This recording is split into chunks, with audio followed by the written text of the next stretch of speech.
नमस्कार, आप देख रहे हैं STN न्यूज और मैं हूं आपके साथ ज्योतिका।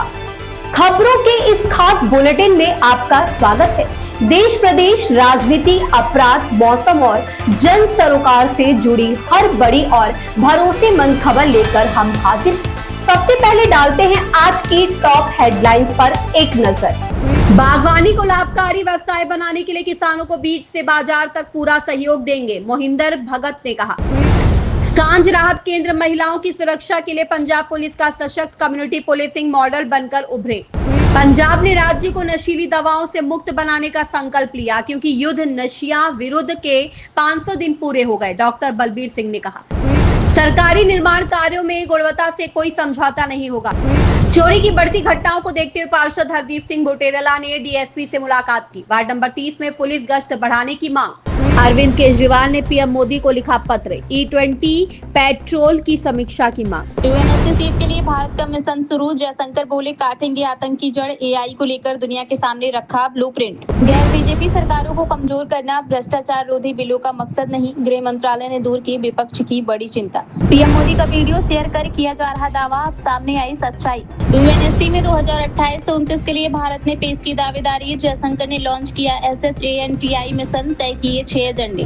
तो चलिए अब बढ़ते हैं आज की प्रमुख खबरों की ओर और बताते हैं आपको एक एक खबर विस्तार से। हर अपडेट, हर बड़ी जानकारी और हर अहम पहलू पर डालेंगे विस्तार से नजर, ताकि आप रहे पूरी तरह अपडेट। बागवानी को लाभकारी व्यवसाय बनाने के लिए किसानों को बीज से बाजार तक पूरा सहयोग देंगे, मोहिंदर भगत ने कहा। पंजाब के बागवानी मंत्री श्री मोहिंदर भगत ने आज कहा कि मुख्यमंत्री भगवंत सिंह मान के नेतृत्व वाली पंजाब सरकार राज्य में बागवानी को बढ़ावा देने और किसानों की आय बढ़ाने के लिए तेजी से काम कर रही है। उन्होंने कहा कि किसानों को विभिन्न सरकारी योजनाओं का लाभ देने के साथ साथ आधुनिक बागवानी तकनीकों के संबंध में तकनीकी जानकारी और मार्गदर्शन भी दिया जा रहा है। इस संबंध में जानकारी देते हुए श्री मोहिंदर भगत ने बताया कि बागवानी विभाग द्वारा किसानों को उत्तम बीज और पौध सामग्री, तकनीकी सलाह और आधुनिक कृषि तकनीकों के बारे में जानकारी उपलब्ध करवाई जा रही है। उन्होंने कहा कि मान सरकार किसानों को बीज से बाजार तक हर स्तर पर आवश्यक सहयोग दे रही है ताकि बागवानी को और अधिक लाभकारी व्यवसाय बनाया जा सके। उन्होंने कहा कि राज्य सरकार की किसान हितैषी नीतियां और विभाग द्वारा दी जा रही तकनीकी मार्गदर्शन किसानों को पारंपरिक फसली चक्र से बाहर निकालकर अधिक मूल्य वाली बागवानी फसलों की खेती की ओर प्रेरित कर रही है। उन्होंने बताया कि फलों, सब्जियों और अन्य उच्च मूल्य वाली फसलों की खेती किसानों के लिए अधिक लाभकारी साबित हो रही है।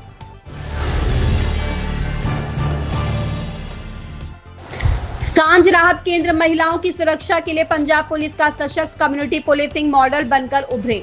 महिलाओं की सुरक्षा सुनिश्चित करने के उद्देश्य से शुरू किए गए पंजाब पुलिस के सांझ राहत केंद्र आज एक प्रभावी कम्युनिटी पुलिसिंग मॉडल के रूप में उभर कर सामने आए हैं। यह केंद्र संकटग्रस्त महिलाओं को हर प्रकार की सहायता, काउंसलिंग, आपात स्थिति से तत्काल मदद तथा पुनर्वास सेवाएं उपलब्ध करा रहे हैं।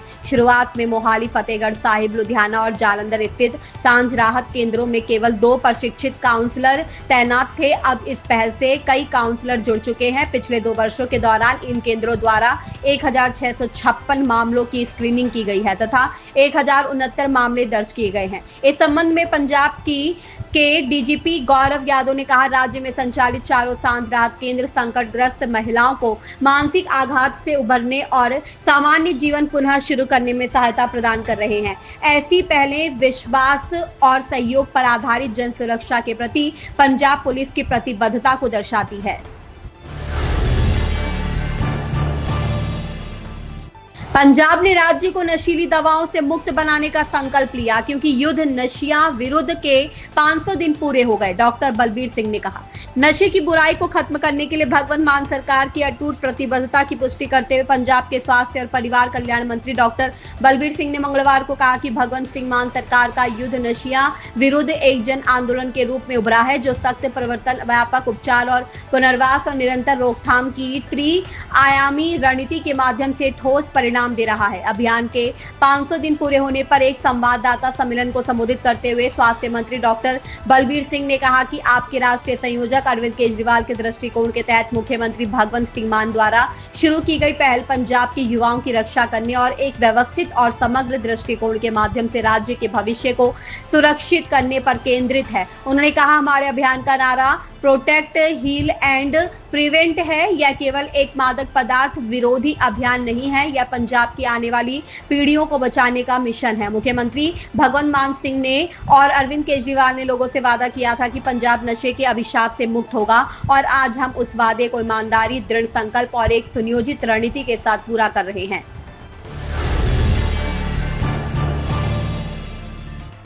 सरकारी निर्माण कार्यों में गुणवत्ता से कोई समझौता नहीं होगा। हरियाणा के मुख्यमंत्री श्री नायब सिंह सैनी ने कहा कि प्रदेश में होने वाले सभी सरकारी निर्माण कार्य तय मानकों के अनुसार पूरे होने चाहिए।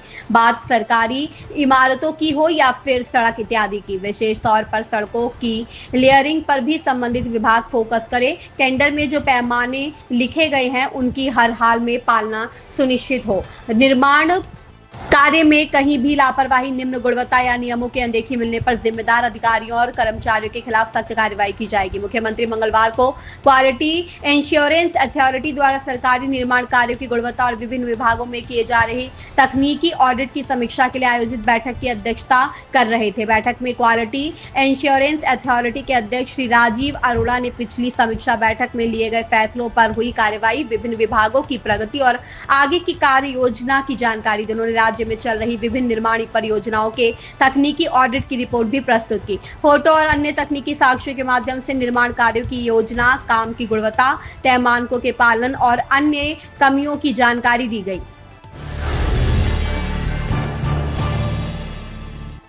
चोरी की बढ़ती घटनाओं को देखते हुए पार्षद हरदीप सिंह बुटेरला ने डीएसपी से मुलाकात की। वार्ड नंबर 30 में पुलिस गश्त बढ़ाने की मांग।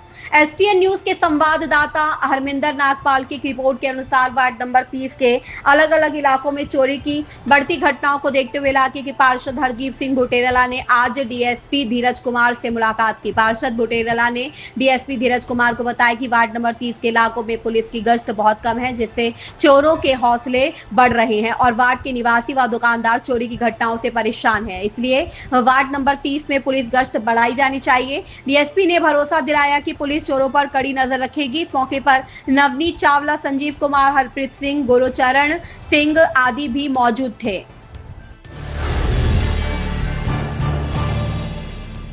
अरविंद केजरीवाल ने पीएम मोदी को लिखा पत्र, E20 पेट्रोल की समीक्षा की मांग। अरविंद केजरीवाल ने पीएम मोदी को पत्र लिखकर पुरानी गाड़ियों में E20 पेट्रोल के इस्तेमाल की समीक्षा करने की मांग की है। उन्होंने दावा किया कि इससे माइलेज कम हो रहा है, इंजन जल्दी खराब हो रहा है और ग्राहकों पर आर्थिक बोझ बढ़ रहा है। केजरीवाल ने शुद्ध पेट्रोल का विकल्प देने, E20 की कीमत कम करने और प्रभावित लोगों से सोशल मीडिया पर आवाज उठाने की अपील की। आम आदमी पार्टी के राष्ट्रीय संयोजक और दिल्ली के पूर्व मुख्यमंत्री अरविंद केजरीवाल ने प्रधानमंत्री नरेंद्र मोदी को पत्र लिखकर उन गाड़ियों के लिए E20 पेट्रोल के इस्तेमाल पर फिर से विचार करने का अनुरोध किया है जो इथेनॉल मिश्रित ईंधन पर चलने के लिए नहीं बनी है। केजरीवाल ने अपने पत्र में कहा कि पुरानी गाड़ियों में E20 पेट्रोल के इस्तेमाल में माइलेज कम हुआ है, इंजन जल्दी खराब हो रहा है और 2023 से पहले बनी कारों और दोपहिया वाहनों के मालिकों पर ज्यादा आर्थिक बोझ पड़ा है। यूएनएससी सीट के लिए भारत का मिशन शुरू, जयशंकर बोले काटेंगे आतंक की जड़, एआई को लेकर दुनिया के सामने रखा ब्लूप्रिंट। संयुक्त राष्ट्र सुरक्षा परिषद यूएनएससी में 2028 से 29 कार्यकाल के लिए अस्थायी सदस्य बनने की दावेदारी के तहत भारत ने अपना स्पष्ट एजेंडा दुनिया के सामने रखा है। विदेश मंत्री एस जयशंकर ने सोमवार को संयुक्त राष्ट्र मुख्यालय में भारत के अभियान की शुरुआत करते हुए कहा कि यदि भारत को सुरक्षा परिषद में अस्थायी सदस्य चुना जाता है तो वह आतंकवाद की फंडिंग पर रोक लगाने, समुद्री सुरक्षा को मजबूत करने और कृत्रिम बुद्धिमत्ता जैसी उभरती तकनीकों की जिम्मेदारी और मानव केंद्रित उपयोग को अपनी प्राथमिकता बनाएगा। जयशंकर ने कहा कि आतंकवाद आज भी दुनिया के सामने सबसे गंभीर चुनौतियों में से एक है।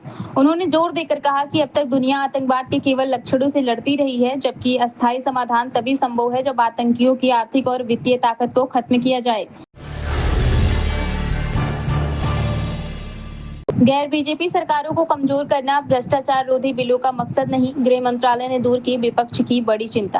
केंद्रीय गृह मंत्री ने कहा कि भ्रष्टाचार रोधी बिलों का मकसद प्रस्तावित कानूनों से आरोपों को पद से हटाना है, उसे विधायिका से नहीं हटाया जाएगा। केंद्रीय गृह मंत्रालय MHA ने साफ कर दिया है कि भ्रष्टाचार रोधी बिलों का मकसद गैर बीजेपी सरकारों को कमजोर करना है।